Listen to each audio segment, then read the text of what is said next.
Hello, thank you for joining us on another episode of GSB TV Customer Service. I'm Rachel Baker, and I'm joined today by Ricardo Jimenez, who is our lead support representative at GoSmallBiz.com.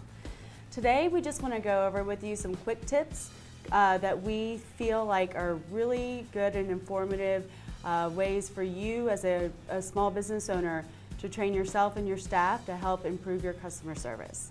So with that, I'll turn it over to Ricardo.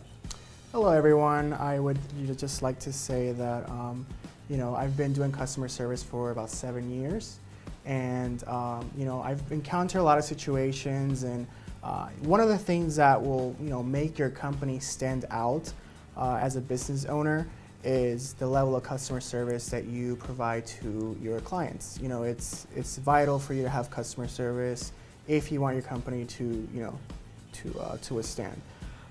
We've all had good and bad experiences with customer service, whether you are the customer service representative or whether you are the customer yourself. We've all encountered it all.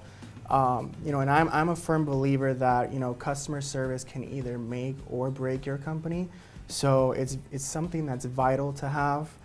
So today we want to take some time to share some of the experiences that we have with customer service, and to share some of the ways that you yourself can improve your customer service with your clients. And one of the very most important things that we can do is to respond to our customers as quickly as possible. Being put on hold when you call someone or when you email someone, it's not a pleasant experience. So, responding on a timely manner is something that you definitely want to do with your customers. It's one of the biggest frustrations out there, based on many surveys that have been put out there. I did a little bit of research, and on average, it typically takes about 17 hours for you to get a response back from a customer service representative, whether it's an email or a call back. I personally think it's too long, but there are other factors that are going to cause that average wait time to go up. One thing that you want to do is to make sure that you always have an update for your customer. Make sure you're giving them a call. Make sure you're always following up. Even if you don't have an update, even if you have nothing to tell the customer, even if nothing has changed, you always want to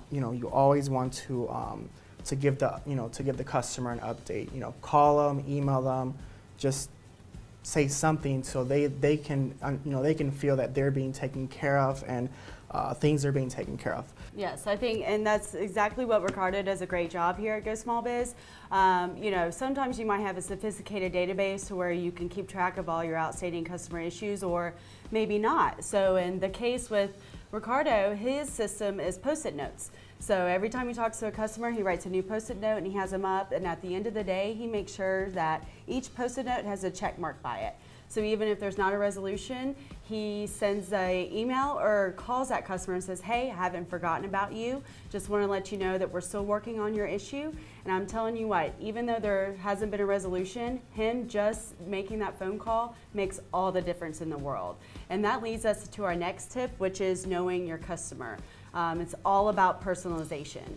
So a lot of the times when you are on the phone with a customer, you might have a little bit of hold time to where you have to do some type of small talk. And no one really likes to do that, but it's necessary, it's part of the job. So, talking about the weather, or, your plans for the weekend, and actually remembering your conversation for the next time you talk. So you could say, hey, how was your daughter's wedding? I know that you guys were so busy with that.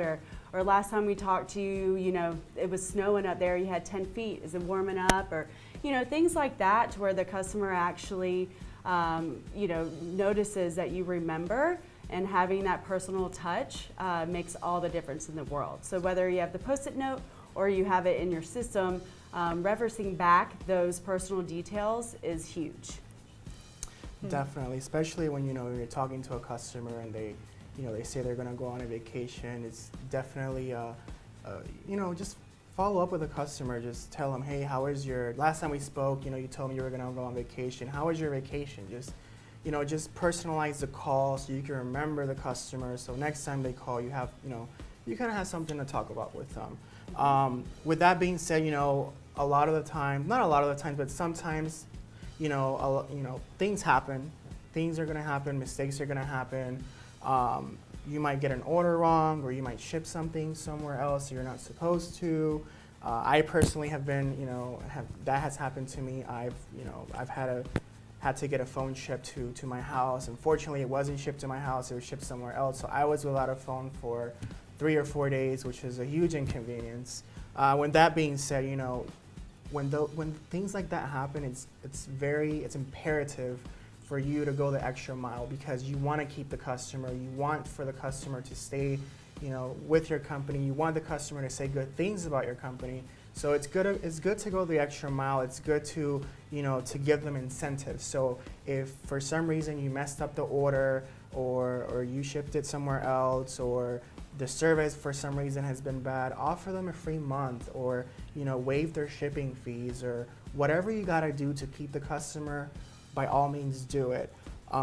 And with Rachel here, a lot of the times, we might have an angry customer. She might, take the call, and she's always willing to offer the customer a free month if they have for some reason they have a bad experience. Absolutely, yep. So going that extra mile. The last thing I want to say would be, for all of your customers, you want to keep them for the life. You want to have lifetime customers. So with that, if you go that extra mile and you keep them with you, even if offering a free month is what you have to do, the next thing I would recommend is to offer some type of referral program. So if they've been your customer for years and they're satisfied with everything that you've done for them, have them spread the word for you. Word of mouth is a huge way for you to gain extra customers without having to spend all that money on marketing.